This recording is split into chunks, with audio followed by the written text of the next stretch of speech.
mati. 2323.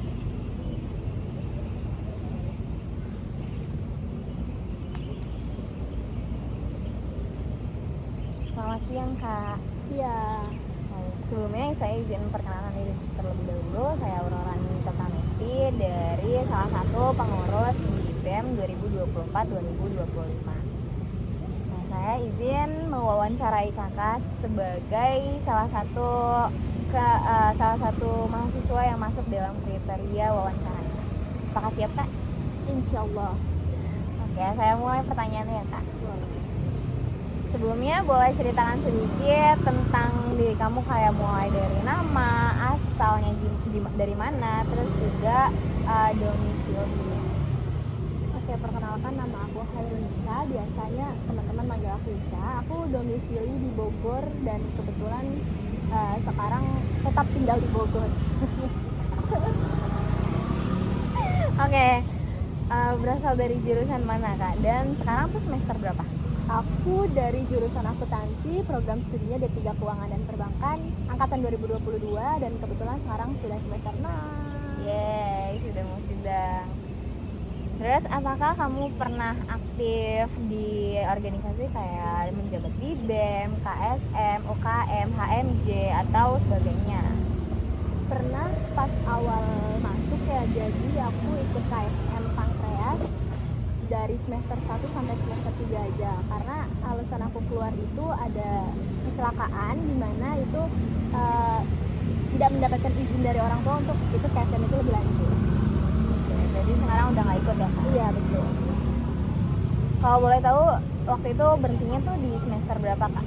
Di semester mau ke semester 3. Cukup lama ya berarti? Iya lumayan ya, 2 semester. Oke. Terus apa kegiatan yang sedang kamu jalani saat ini di kampus? Kebetulan kalau untuk saat ini aku kemarin baru selesai magang sekitar 6 bulan dan untuk sekarang sih lagi fokus menyelesaikan tugas akhir ya, karena nanti kan bakal sidang dan sebentar lagi wisuda. Oke. Untuk peran atau jabatan apa yang pernah kamu jalani dan apa tugas kamu saat ini? Kebetulan karena mungkin aku pas itu ikut KSM-nya baru dan itu cuma berjarak 2 semester, itu masih masa orientasi. Dan di situ aku ikut divisinya, divisi tari, belum ada pembagian tugas untuk jabatan atau semacamnya, itu belum ada. Tapi udah mulai latihan-latihan Udah, gitu? kalau untuk latihan udah, tapi kalau untuk organisasinya itu belum ada. Masih ya dipimpin sama kating-kating yang dulu. Oh. Terus untuk latihannya tuh biasanya hari apa aja Kak? Kalau dulu itu hari apa ya? Aku lupa kebetulan. Seminggu tuh 2 atau 3 kali. Lumayan ya? Lumayan. Agak capek banget. Iya, betul. Sore kalau selesai mata kuliah. Terus apa tantangan terbesar kamu yang kamu hadapi itu selama menjadi mahasiswa di IPM?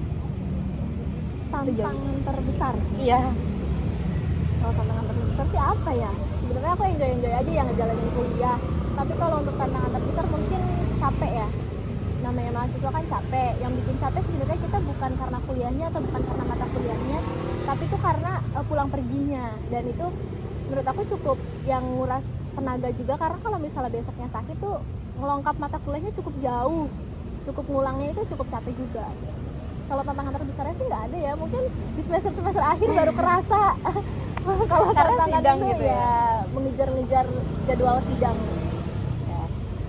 Terus kan tadi kan kata kamu rumahnya di Bogor, Iya. kenapa nggak ngekos aja biar nggak capek pulang perginya gitu? Nah, betul ya. Kebetulan aku dulu tuh semester 1 sampai semester 3, sampai semester 2 pertengahan itu aku di nenek aku di Beji. Dan itu ya cukup aman juga, maksudnya perjalanan juga cukup singkat kan karena di belakang doang. Tapi setelah dari situ aku balik lagi ke rumah karena dari awal tuh aku belum tahu transportasi umum yang akan digunakan buat ke kampus, tapi setelah kesini-sini dari teman-teman tuh udah tahu kalau kesini tuh dari rumah naiknya aja, dan dari situ aku PP dari rumah karena ya gimana ya, hemat ongkos juga. Kalau ngekos kan lumayan sebulan dibanding buat PP, mending PP ya, walaupun capek.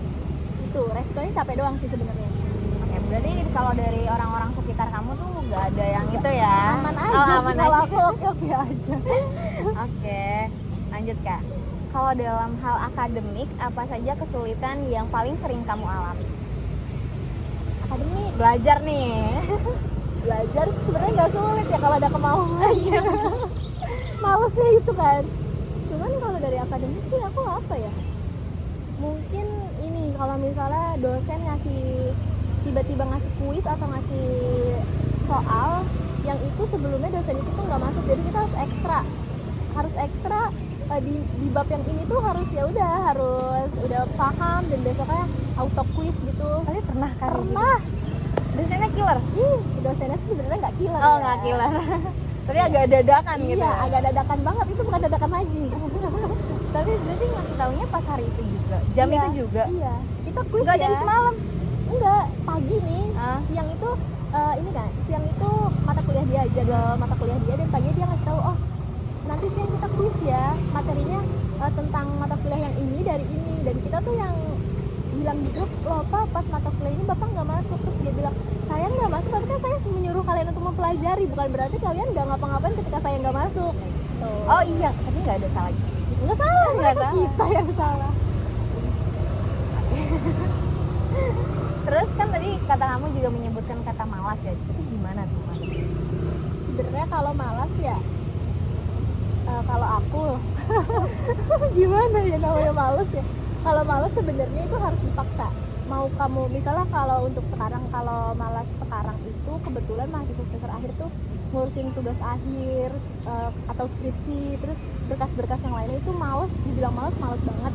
Jadi mau nggak mau kita lawan itu rasa malas. Kayak misal kamu malas nih buka laptop, tapi ketika kamu udah buka laptop kamu bakal enjoy ngerjainnya.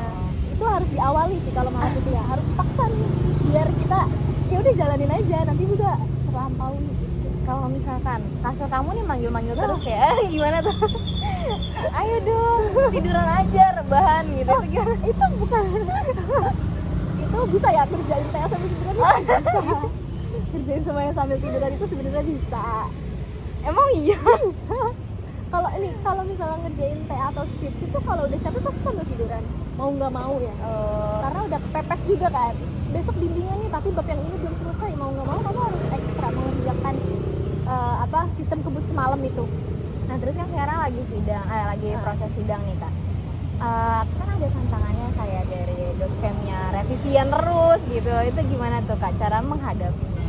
Sebenarnya kalau misalnya dari aku pribadi ya, dosen atau dosen pembimbing itu nggak ada yang sulit. Maksudnya ketika dia meminta untuk bimbingan hari ini, kamu datang aja, mau itu bab kamu udah selesai atau belum, kamu datang di hari itu juga. Misal hari ini dia minta besok ketemu saya ya, tapi kamu belum menyiapkan apapun nih ya, sistem kebut semalam itu nggak apa-apa dipakai, yang penting besok ada hasil yang kamu bakal kasih ke dosen pembimbing kamu. Jangan sampai kosong banget, dan jangan sampai kamu nggak datang di bimbingan itu, karena menurut aku itu kesempatan ya, karena dosen pembimbing kan ada yang susah dihubungin.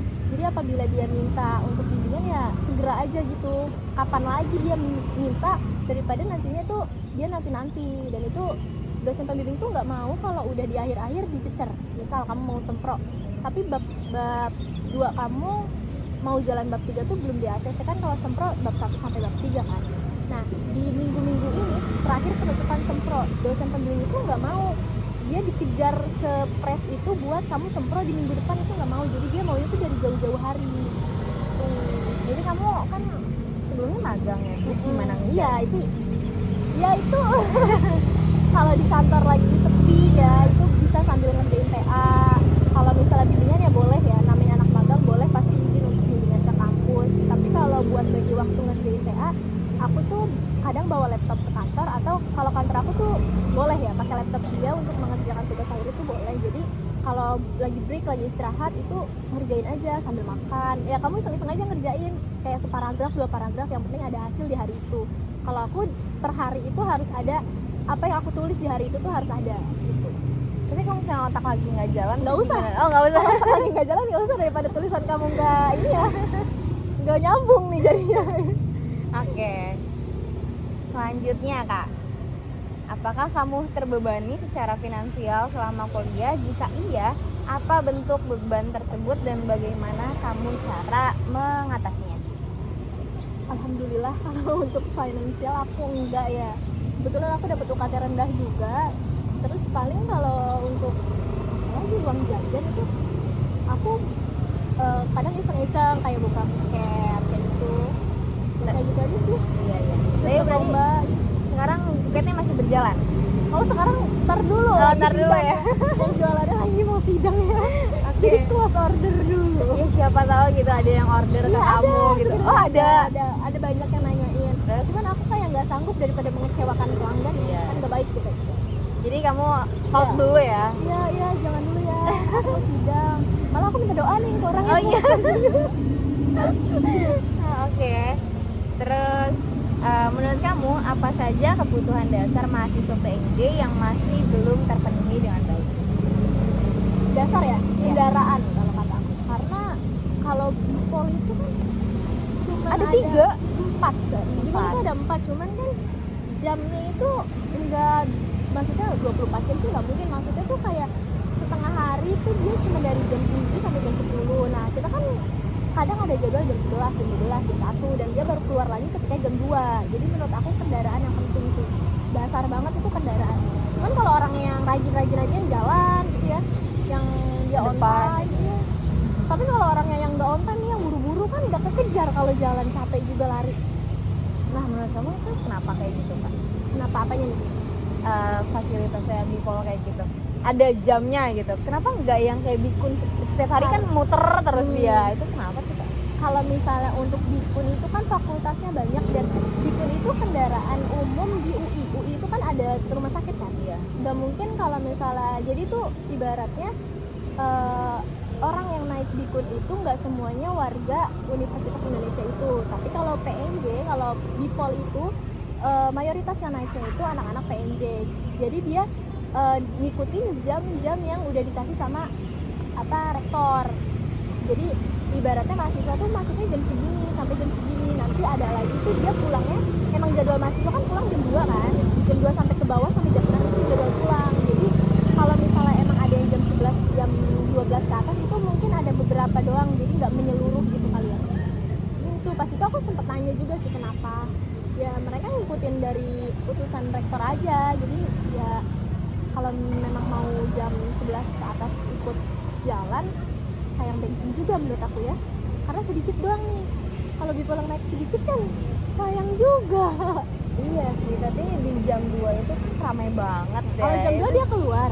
Itu gimana? Enggak, maksudnya kalau nggak cukup bisnya juga kasihan juga yang nunggu gitu, kenapa nggak diperbanyak aja gitu? Itu duit ya. Sponsor kan itu Bipol. Mandiri ya? Bank Mandiri? Iya, Bank Mandiri. Oke, terus kalau dari fasilitasnya nih selama kamu kuliah di gedung akuntansi, Masya Allah. Kebetulan kamu anak akuntansi juga kan, jadi memahami tuh fasilitasnya bagaimana.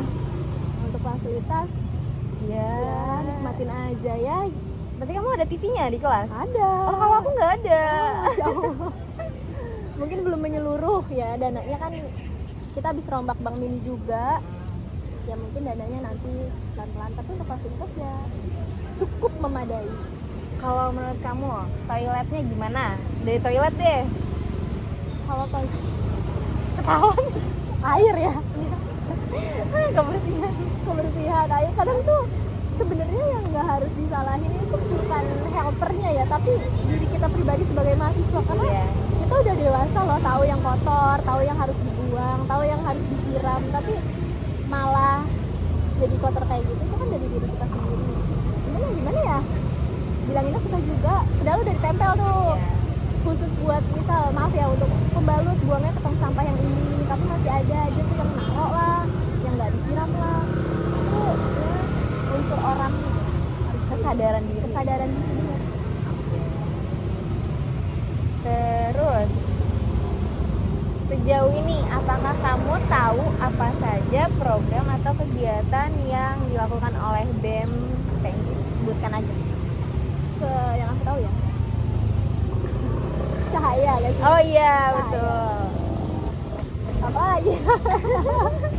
Kalau pengabdian. Ya aku sempet dengar sih pengabdian, cuman aku nggak tahu namanya. Oke. Berarti taunya cahaya doang. Ya cahaya bener, karena kan itu cahaya kayak wajib ya Iya, cewek kan. wajib itu jadi aku tahu Akuntansi kan juga punya Cakai. Cakai. Oke, terus kalau dari kerohanian sendiri, tahu gak programnya? Ya Allah, sebenarnya aku nggak jauh-jauh banget dari agama ya, cuman nggak jauh-jauh banget. Cuman kalau untuk program BEM itu apa ya? Rohani. Rohani iya. Itu bukan sih Darul Masjid itu termasuk programnya nggak? Enggak dong. Oh enggak. Kalau ini deh akuntansi aja. Kalau akuntansi itu dulu ada aku mengaji. Oh iya betul. Aku amal. Ini keren ya tadi. Kalau BEM Kalau cahaya BEM ya. apa? Oke. BEM cahaya doang berarti. Terus pertanyaan selanjutnya, menurut kamu apa peran ideal dari BEM PNJ sebagai lembaga kemahasiswaan? Apakah peran tersebut sudah dijalankan dengan baik? Untuk BEM. Aduh, aja rada-rada ya itu. Mungkin udah ya menyampaikan aspirasi. Contohnya tuh, Contohnya UKT, kurangan. UKT tuh kan kadang di ini kan itu program BEM juga bukan sih? Kalau misalnya UKT yang kekurangan terus dibantu Kayaknya iya. kan deh. ada kan? Nah, Ya aku tahu itu tuh. Advokasi. Advokasi ya. Ya aku follow kok advokasi BEM. Aku follow itu.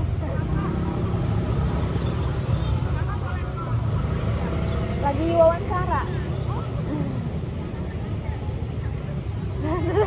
Terus ya udah itu aja sih. Apa tadi ya?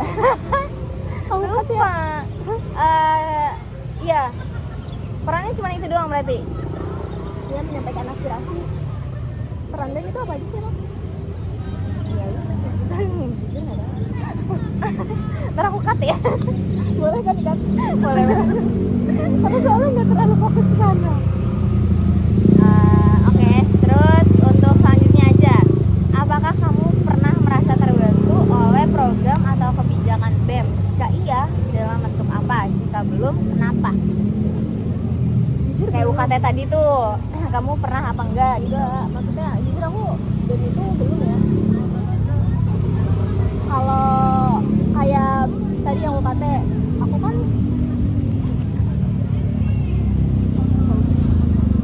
kalau UKT aku kan maksudnya bisa bayar UKT, jadi programnya belum kalau untuk aku, Belum kalau untuk kamu. Oke. karena aku masih bisa menghandle-nya. Berarti dari sisi finansial, akademik gitu masih oke. Terus bagaimana pandangan kamu terhadap organisasi kemahasiswaan BEM?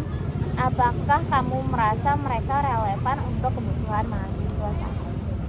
Pasti dong harusnya relevan karena setiap kampus itu kan harus ada BEM kan. Kita nggak bisa langsung untuk menyuarakan pendapat itu langsung tanpa adanya struktur, langsung misal tiba-tiba ke rektor itu kan nggak mungkin, harus dari kaki tangan dari bawah-bawahnya. Menurut aku tuh ya pasti. Oke. Terus apakah kamu ada kritik dan saran menurut kamu terkait BEM PNJ? Aku tuh kadang baca ya huru hara nih sana sini. Tapi Diulang ya? cuman ya kan semua yang dilakukan atau semua dalam huru hara itu kan ada backstory-nya gimana, kan aku nggak tahu ke belakangnya gimana karena aku nggak bisa ngasih pendapat kalau aku tuh belum tergabung di dalamnya, nggak bisa ngasih kritik yang macam-macam kalau misalnya kita tuh belum ngejalanin hal itu. Jadi menurut aku sih ya udah apa ya, udah menaungi lah untuk mahasiswa. Kalau dari sarannya untuk biar lebih baik Iya. lagi ke depannya itu gimana? Sarannya semoga kinerja di, kan ini baru ya kayaknya ya, aku baru lihat postingannya nih, organisasinya baru, kabinet baru ya. Kabinet baru. Semoga kedepannya bisa lebih baik dari yang sebelum-sebelumnya. Masalah-masalah yang ada sebelumnya itu dibetulin atau dikasih masukan, dibenahi untuk sekarang tuh jangan sampai tuh masalah yang sebelumnya ada lagi di saat ini gitu. Ya intinya kedepannya lebih baik deh.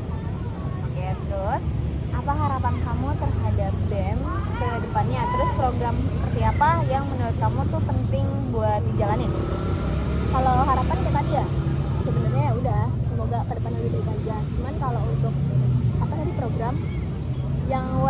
bukan wajib, yang penting itu yang UKT itu menurut aku penting ya, karena orang yang UKT-nya mohon maaf ya ada susah untuk bayar atau ada kebutuhan finansial yang lain, kekurangan finansial, itu dia biasanya cenderung lebih diem anaknya. Iya, anaknya itu cenderung lebih diem, dia tuh mikirnya tuh sendiri, dia kadang untuk ngasih tahu orang sekitarnya itu ada rasa malu atau sungkan kan, karena mungkin ibaratnya si A ngasih tahu si B, belum tentu si B itu punya solusi terkait keuangan dia, terkait gimana caranya dia untuk bayar UKT. Mungkin dari situ B bisa melakukan pendekatan personal kali ya untuk mahasiswa-mahasiswa yang kayak gitu. Jadi di sekitar kamu ada Cuman mereka lebih mau untuk apa ya, menghadapinya itu sendiri. Kayak misalnya dia berjualan lah segala macam, kita tahu ya kenapa dia kekurangan, karena di gedung itu jadi permasalahan gitu, kenapa dia berjualan gitu loh. Baru di situ tahu lah, oh ternyata dia ngelakuin hal ini tuh untuk bayar UKT. Kenapa kamu nggak ikut pengajuan atau keringanan UKT? Iya, itu kenapa? Ya mungkin salah satunya faktornya itu yang dia malu. Tapi kan dia juga jadi berat gitu buat Iya. bayarnya, kasihan. Ya mungkin itu ya, program BEM harus ditingkatin lagi. Oke. Terus jika diberi kesempatan program atau kegiatan seperti apa yang kamu usulkan? Itu udah ya tadi? Udah. Oke. Terus apakah kamu tertarik untuk ikut? Apakah kamu tertarik untuk ikut aktif terlibat dalam organisasi kemahasiswaan di kampus? Kalau tidak, kenapa? Karena mau lulus. Udah mau lulus ya. Kalau tidak kenapa? Karena saya pengen lulus. Kalau ikut saya nggak lulus. Udah sih. Ya, siapa tahu. Udah lah, Enggak ya. Mungkin narasumber ya. Undang dong jadi narasumber. Oh iya, boleh. Tapi kan kamu itu keuangan perbankan. Ya, emang kenapa? Ini kenapa emang keuangan perbankan? Aku bisa mensosialisasi terkait keuangan kalian. Yang baik dan benar harus nabung di mana? Terus sama syariah Iya gitu betul kan. ya, syariah. Oke.